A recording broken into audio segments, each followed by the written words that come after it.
Komika yang satu ini sempat 2 minggu berturut-turut menjadi komika favorit. Aduh. Dan dia adalah pemenang award untuk kategori apa, Be? Kategori soundtrack soundtrack terbaik. Nah, teraneh. Teraneh. Oh, teraneh. Ini bikin stres juga ini materinya. Kayaknya banyak yang bikin stres Iya, yang makin terakhir ini makin ngeri-ngeri nih. Udah siap kan bikin ini?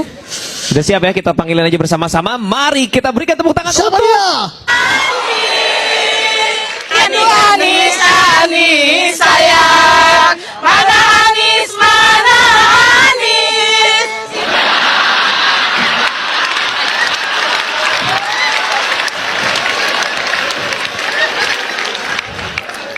Saudara-saudara, teman-teman sekalian, Assalamualaikum warahmatullahi wabarakatuh.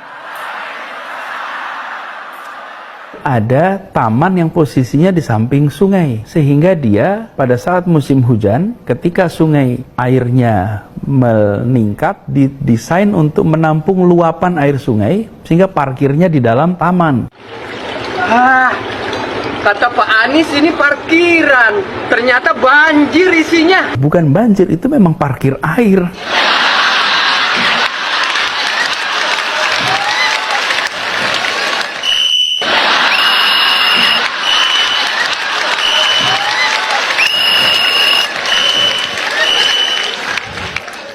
Bicara tentang ini, kalimat yang dipilih di dalam mengungkapkan perasaan kebersamaan itu adalah kalimat Bhinneka Tunggal Ika. Dan kata kunci dari 3 kata ini, kata Bhinneka Tunggal Ika, kata kuncinya bukan bineka, kata kuncinya adalah tunggal. Kata kuncinya tunggal. Bhinneka yang satu itu, karena ika itu bahasa Sanskerta merujuk kepada iki iku, ika, iki iku, merujuk pada yang satu itu. Satu, menjadi sebuah kesatuan sebagai persenyawaan.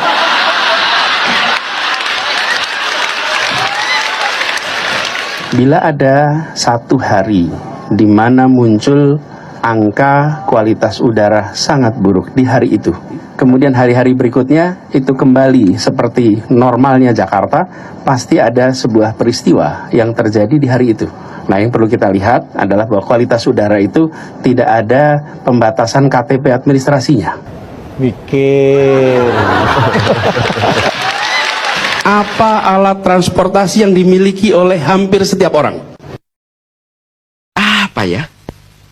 Mayoritas akan menjawab sepeda motor. Bukan.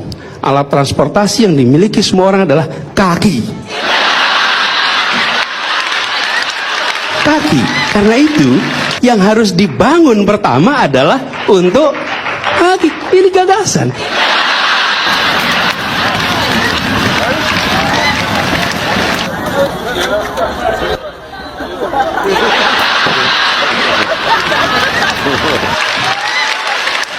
Cita-cita jadi presiden, apakah itu cita-cita Anda?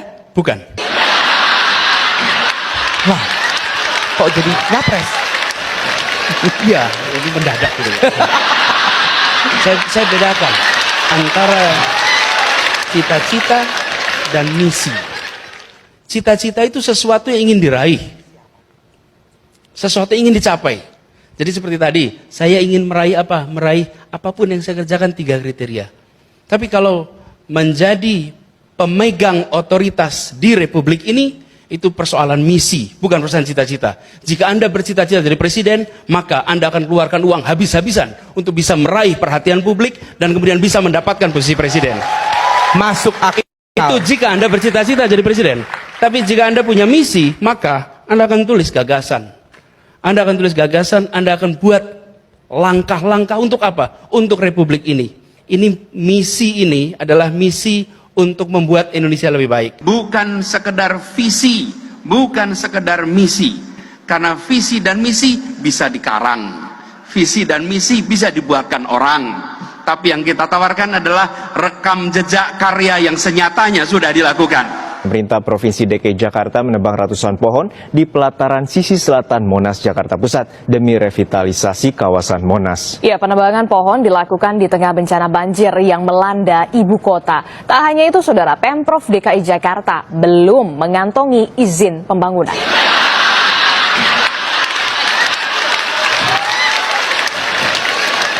Macet, macet, macet, dan macet. Itu adalah kata yang sering kali dikeluhkan. Berangkat kantor pagi macet, siang macet juga, dan sore hari masih macet, bahkan mungkin tambah macet ya. Lalu lintas Jakarta semakin hari memang semakin macet. Sejak awal tahun baru ini disebut-sebut macet Jakarta sudah menyentuh ke level sebelum pandemi alias tingkat kemacetan di tahun 2019. Sebetulnya kalau Jakarta kemacetan tuh nggak betul juga sih. Tergantung jamnya. Jam 2 pagi Jakarta itu sepi. Jadi kalau mau bebas macet jalanlah jam 2 pagi. Nggak ada kendaraan di situ. Pengalaman saya jam 1, jam 2 malam, saya nggak pernah lihat Jakarta macet. Nah, artinya Jakarta itu tidak identik dengan macet. Kalau jam 1 sampai jam 3 pagi itu bisa dibikin nggak macet. Kenapa jam 1 sampai jam 4 sore bisa macet? Ya karena orang kerja. Makanya kita usahakan siang orang tidur semua biar nggak macet. Ini serius nih Pak, karena kalau udah macet nih kita sampai nggak bisa jalan gitu masalahnya. Ini tinjauan teknis ya. Kenapa sih terjadi macet? Karena kendaraan di depan kita berhenti, betul kan Pak? Betul, iya. Coba kalau kendaraan di depan kita jalan, nggak macet.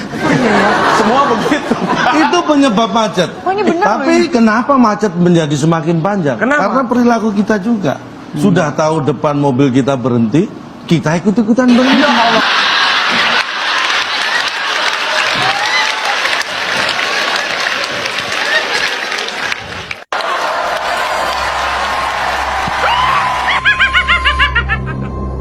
Kita di Jakarta ini sedang ngebut membangun lab BSL 3 Biosafety Lab, level Biosafety level 3. Biosafety nih ya kita bicaranya ya. Oke. Untuk bisa melakukan itu, dan kapasitas kita itu mau ditinggikan secara drastis supaya kita bisa melakukan testing dalam jumlah 1000 per hari. Itu harus dikerjakan. Mudah-mudahan minggu depan sudah selesai. No, hah? Sudah siap. Minggu depan sudah siap? Ya. Masif tes? No kan? Ini apanya? Labnya udah siap. Oh ya? Insya Allah. Udah dikerjakan sejak kapan? Nanti kalau udah siap saya umumin sekalian. Anja.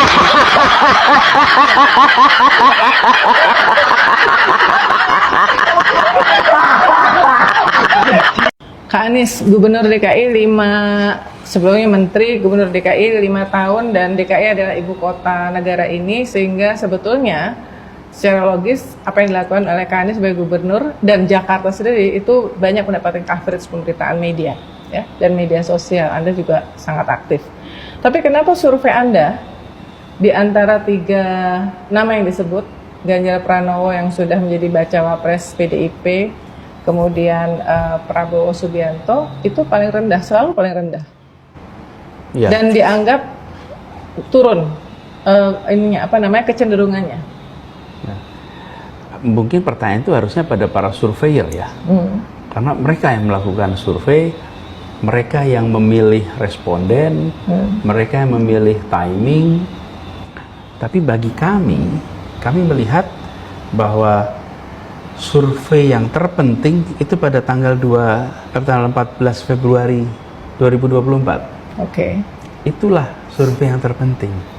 Yang lain-lain itu suara rakyat langsung gitu ya? Iya. Itu sensus sebetulnya. Okay. Cuman kalau dalam politik namanya pemilihan umum. Okay. Karena semua orang dimintai pendapatnya. Nah, itulah yang paling penting.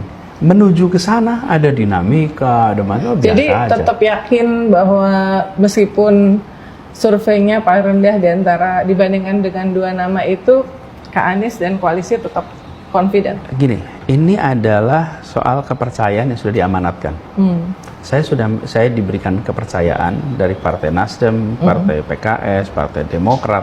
Kepercayaan itu saya bawa dengan cara berjuang terus.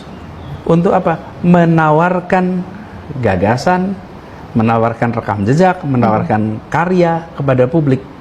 dan menyampaikan bahwa kami ini bawa misi loh, bukan cuma target untuk berada di pemerintahan, bawa misi loh, ini misinya ini nih, yang tadi itu. Jadi soalnya Nasdem itu kan buru-buru mengumumkan Kak Anies juga berharap kota just effect untuk Partai Nasdem. Pasti Kak Anies menyadari itu kan? Karena Nasdem punya beberapa tempat di mana nggak ada calegnya di pemilu sebelumnya, berharap dengan Kak Anies jadi capres, baca wapres, jadi mereka juga dapat. Apakah itu kan beban yang tidak ringan ya? ya, itu beban yang besar. Berat ringan soal perasaan gitu. Itu beban besar. Dan tapi kita kerjakan itu sistematis. Dan waktunya ujungnya tuh di Februari. Oke. Jadi kalau buat saya sendiri sih lebih baik di posisi 3 sekarang. Karena posisi 3 itu posisinya hanya bisa naik, nggak bisa, mudah-mudahan nggak turun gitu. Tapi kalau mempertahankan itu lebih rumit, Kak.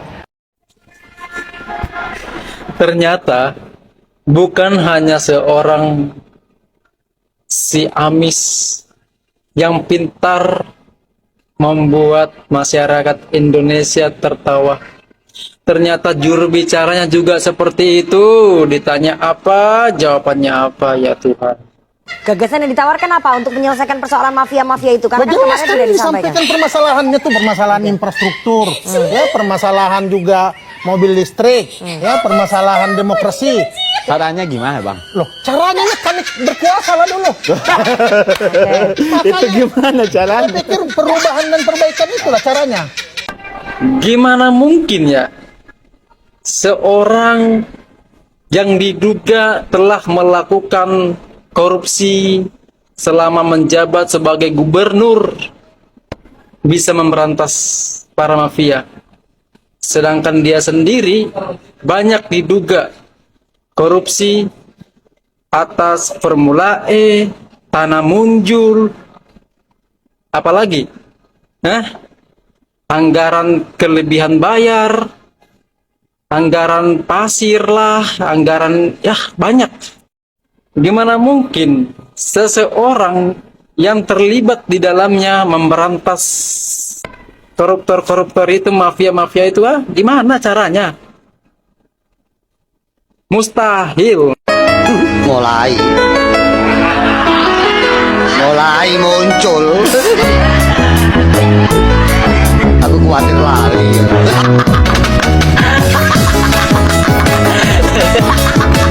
Anies lagi pidato, pada kemana?